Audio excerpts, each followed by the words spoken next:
Hi ಎಲ್ರಿಗೂ ನಮಸ್ಕಾರ. ಇದು ನನ್ನ ಯೂಟ್ಯೂಬ್ ಚಾನಲ್‌ನ first log and first time ತೋರ್ಸೋಕ್ಕೆ ಇಷ್ಟಪಡ್ತೀನಿ. ಬೆಳಗಿನ ಜಾವ 4:15. ಏನಪ್ಪ ಈ ಲಾಗ್ ಸ್ಪೆಷಲ್ ಅಂದರೆ ತುಂಬಾ ಸ್ಪೆಷಲ್. ಏಕೆಂದರೆ ನಾನು ಪಕ್ಕಾ ಪವರ್ ಸ್ಟಾರ್ ಪುನೀತ್ ರಾಜ್‌ಕುಮಾರ್ ಅವರ ಅಭಿಮಾನಿ. ಯೂಟ್ಯೂಬ್ ಸ್ಟಾರ್ಟ್ ಮಾಡಿದಾಗ ಅವ್ರು ಲಾಗ್ ಮಾಡಬೇಕು ಅನ್ನೋ ತುಂಬ ಆಸೆ ಇತ್ತು. ಆ್ಯಂಡ್ ಇದು ನಮ್ಮನೆ ಎಂಟ್ರೆನ್ಸ್‌ನಲ್ಲಿರೋ ಪವರ್ ಸ್ಟಾರ್ ಪುನೀತ್ ರಾಜ್‌ಕುಮಾರ್ ಅವರ ದೊಡ್ಡ ಫೋಟೋ ಆ್ಯಂಡ್ ಒಳಗಡೆ ಸಹ ಒಂದಿದೆ. ಈ ಫೋಟೋ ಬಂದು ನಮಗೆ ತುಂಬಾ ಸ್ಪೆಷಲ್. ಆ್ಯಂಡ್ ಫೈನಲಿ ನೀವು ಈ ಕಡೆ ನೋಡಬಹುದು, ನಮ್ಮನೆ ಮುಂದೆ ಕತೆ ಬೇರೆ ಓದಿಸ್ತಾ ಇದ್ರು. ಅಲ್ಲಿ ನೋಡ್ಬೋದು ಕತೆ ಎಲ್ಲ ಓದಿ ನೈಟೆಲ್ಲ ನನಗೆ ನಿದ್ದೆನೇ ಇರಲಿಲ್ಲ. ಅಲ್ಲಿ ನೋಡ್ಬೋದು ಎಲ್ಲ ಅಲ್ಲೇ ಮಲಗಿದ್ದಾರೆ. ಆ್ಯಂಡ್ ಫೈನಲಿ ನಾನು ಅಲ್ಲಿಂದ ಹೊರಟೆ. ನಮ್ಮ ಫ್ರೆಂಡ್ನ ಪಿಕ್ ಮಾಡೋಣ ಅಂತ. ಅಲ್ಲಿ ನಮ್ಮ ಫ್ರೆಂಡ್ ಇನ್ನೂ 10 ನಿಮಿಷ ಲೇಟ್ ಆಗುತ್ತೆ ಅಂತ ಹೇಳ್ದ. ಓಕೆ ಅಂತ ಫೈನಲಿ ಕಾಯ್ಕೊಂಡು ನಿಂತ್ಕೊಂಡಿದ್ದೆ ಅಲ್ಲಿ. ಅಲ್ಲಿ ನಾಯಿ ಬೇರೆ ಬೊಗಳುತ್ತಿದ್ದು. ಅದು ನನ್ನ ವೈಟ್ ಶರ್ಟ್ ನೋಡಿ ಬೊಗಳುತ್ತಿತ್ತು. ತುಂಬಾ ಖುಷಿ ಆಗ್ತಿರಲಿಲ್ಲ, ಭಯ ಆಯ್ತಾಯಿತ್ತು. ಓಕೆ ಫೈನಲಿ ಅದೇ ನೋಡಿ ನಮ್ಮ ಫ್ರೆಂಡ್ ಮನೆ.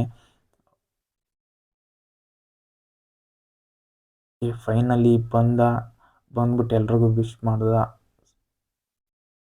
ಓಕೆ ಅಲ್ಲಿಂದ ನಾನು ಅವನು ಹೊರಟ್ವಿ. ಪೆಟ್ರೋಲ್ ಹಾಕ್ಸ್ಕೊಂಬರೋಣ ಅಂತ ಪೆಟ್ರೋಲ್ ಹಾಕ್ಸ್ಕೊಂಡು ಅಲ್ಲಿ ಸೆಲ್ ಪೆಟ್ರೋಲ್ ಬಂಕಿಗೆ ಹೋದ್ವಿ. ಸೆಲ್ ಪೆಟ್ರೋಲ್ ಬಂಕಿಗೆ ಹೋಗಿ ಪೆಟ್ರೋಲ್ ಹಾಕ್ಸ್ಕೊಂಡ್ವಿ.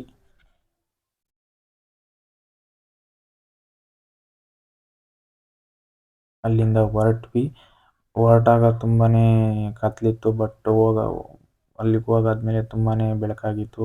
ಆಲ್ರೆಡಿ ಅಭಿಮಾನಿಗಳು ಬರ್ತಾಯಿದ್ರು, ಆಗಾಗ ಬರ್ತಾಯಿದ್ರು, ಸ್ವಲ್ಪ ಬರ್ತಾಯಿದ್ರು. ನೀವು ನೋಡ್ಬೋದು ಡಾಕ್ಟರ್ ರಾಜ್‌ಕುಮಾರ್ ಅವರ ಸ್ಮಾರಕ, ಪುನೀತ್ ರಾಜ್‌ಕುಮಾರ್ ಅವರ ಉತ್ಸವ ಬ್ಯಾನರ್ನೆಲ್ಲ ನೀವು ನೋಡ್ಬೋದು. ಬಟ್ ಗೇಟ್ ಇನ್ನೂ ತೆಗ್ದಿರಲಿಲ್ಲ. ಅಲ್ಲಿ ಅಭಿಮಾನಿಗಳು ಸೆಲೆಬ್ರೇಷನ್ ಮಾಡ್ತಾಯಿದ್ರು. ಅಭಿಮಾನಿಗಳ ಸೆಲೆಬ್ರೇಷನ್ ತುಂಬಾ ನನಗೆ ಖುಷಿ ಆಯಿತು. ತುಂಬಾ ಪ್ಲ್ಯಾನ್ ಮಾಡ್ಕೊಂಡು ಹೋಗಿದ್ದೆ. ಬಟ್ ಮೈಕ್ ತಗೊಂಡೋಗಿರಲಿಲ್ಲ. ಮೈಕ್ ತಗೊಂಡೋಗಿದ್ದ ಕಾರಣ ನಾನು ಕ್ಲೀನಾಗಿ ರೆಕಾರ್ಡ್ ಮಾಡೋಕ್ಕಾಗಲಿಲ್ಲ. ಅಲ್ಲಿ ಇಂಟರ್ವ್ಯೂ ಬೇರೆ ಮಾಡಿದೆ. ತುಂಬಾ ನನಗೆ ಖುಷಿ ಆಯಿತು. ಅಪ್ಪು ಸರ್ ಅವರ ಬಗ್ಗೆ ಮಾತಾಡಿದೆ. ತುಂಬಾ ಖುಷಿ ಆಯಿತು. ಆ್ಯಂಡ್ ಫೈನಲಿ ಗೇಟ್ ಇನ್ನೂ ಓಪನ್ ಮಾಡಿರಲಿಲ್ಲ. ಗೇಟ್ ಇನ್ನೇನು ಒಂದು 10 ನಿಮಿಷ ಓಪನ್ ಮಾಡ್ತಾರೆ ಅಂತ ಕಾಯ್ಕೊಂಡು ನಿಂತಿದ್ವಿ. ಆ್ಯಂಡ್ ಫೈನಲಿ ಗೇಟ್ ಓಪನ್ ಮಾಡಿದ್ರು. ಓಪನ್ ಮಾಡಿ ಎಲ್ಲರೂ ಹೋದ್ವಿ. ಅಲ್ಲೆಲ್ಲ ಅಭಿಮಾನಿಗಳು ನೋಡಿ ನನಗೆ ತುಂಬಾ ಖುಷಿ ಆಯಿತು. ನೀವು ನೋಡ್ಬೋದು ಅಭಿಮಾನಿಗಳು ಎಷ್ಟು ಜನಸಂಖ್ಯೆ ಬಂದಿದ್ದಾರೆ. ಹಾಗಾಗಿ ಬರ್ತಾಯಿದ್ರು ಸ್ವಲ್ಪ ಜನ. ನಾವು ಮಾರ್ನಿಂಗ್ ಬೇಗನೆ ಹೋಗಿದ್ವಿ. ಏಕೆಂದರೆ ವಿಡಿಯೋ ಮಾಡೋಕ್ಕಾಗಲ್ಲ, ಲಾಗ್ ಮಾಡೋಕ್ಕಾಗಲ್ಲ. ಹಂಗಾಗಿ ತುಂಬ ಬೇಗನೆ ಹೋಗಿದ್ವಿ. ತುಂಬ ಪ್ಲ್ಯಾನ್ ಮಾಡ್ಕೊಂಡು ಹೋಗಿದ್ದೆ. ಬಟ್ ಏನು ಅಂದರೆ ನಾನು ಕ್ಲೀನಾಗಿ ವಿಡಿಯೋ ಮಾಡೋಕ್ಕೆ ಬರ್ದಿರೋ ಕಾರಣ ಹಿಂಗೆ ಹಾಕ್ತಾಯಿದ್ದೀನಿ. ದಯವಿಟ್ಟು ಕ್ಷಮಿಸ್ಬಿಡಿ ಏನಾರ ತಪ್ಪಾಗಿದ್ರೆ.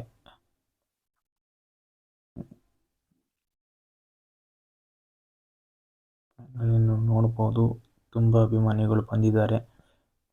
ಆ್ಯಂಡ್ ಫೈನಲಿ ಹತ್ರ ಬಂದ್ವಿ. ನೋಡ್ಬೋದು ವಿಡಿಯೋದಲ್ಲಿ ನೀವು ಅಪ್ಪು ಸರ್ ಅವರು ಹಿಂಗೆ ಡೆಕೋರೇಟ್ ಮಾಡಿದ್ದಾರೆ ಅಂತ. ತುಂಬ ಚೆನ್ನಾಗಿ ಮಾಡಿದ್ದಾರೆ.